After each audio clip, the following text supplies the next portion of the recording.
Since 1995, Japanese gamers have immersed themselves in the mysterious dungeons of the Shiren the Wanderer series. This February, Atlus is proud to bring that experience stateside in Shiren's most definitive adventure yet, aptly titled Shiren the Wanderer. I'm Scott Strickhardt, the project lead, and I'm here to introduce you to this world. Shiren's journey begins when his uncle and his master, Sensei, hands him the key to the fabled Karakuri Mansion. Joined by his loudmouthed ferret companion, Koppa, and the Lady Wanderer, Asuka, the four of them set out to brave the dangers in search of treasure beyond their wildest imaginations.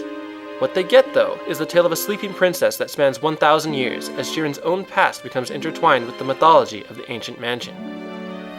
As Shiren, you'll be exploring over 40 hours worth of randomly generated dungeons as you engage your foes in a strategic form of turn-based combat. Each step or action you take is considered a turn, which then gives each foe in the dungeons a turn in response. You'll have to consider each move as you fight to position yourself to your advantage in a chess-like game of minds. Sound hard? Well, Shiren's name is derived from the Japanese word meaning trial or ordeal. Traditionally, the series has been known for its scathing difficulty, often putting players on the fast track to game over. In previous iterations, death in a dungeon would set you back to level 1 with an empty inventory. But that isn't the case in this title. As the most accessible of his adventures to date, at the beginning of the game, players can select between a normal and an easy mode to suit their style of play. On easy, a game over will revert you to your state from a previous save. You'll have all the items you entered the dungeon with and be ready to tackle it again with the strategies your last untimely death taught you. Normal is a more traditional experience for veterans of the genre. On game over, you'll find yourself having lost your entire inventory, forced to scrape your storage and perhaps even an earlier dungeon to replenish your stock.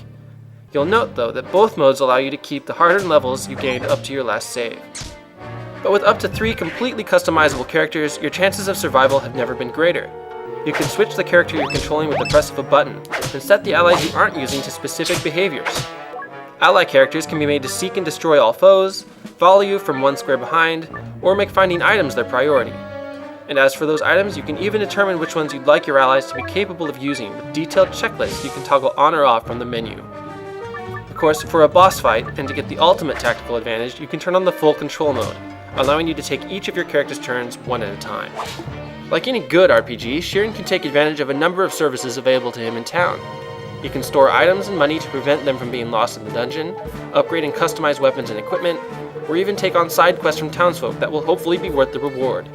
This time around, Otsutsuki Village serves as Shiren's base of operations, but a vendor is available to him on each map he visits. As you can see, Shiren's most recent outing is one of his most vibrant and colorful adventures yet, with a hand-drawn world map, cutscenes that highlight the game's key moments, and a plethora of dungeons that are anything but gravel-brown saturations.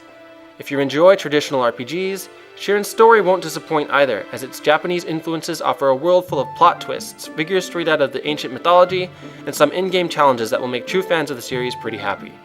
I hope you've enjoyed this quick look at Shiren the Wanderer and that you're looking forward to its release as much as we are. Thank you very much for watching.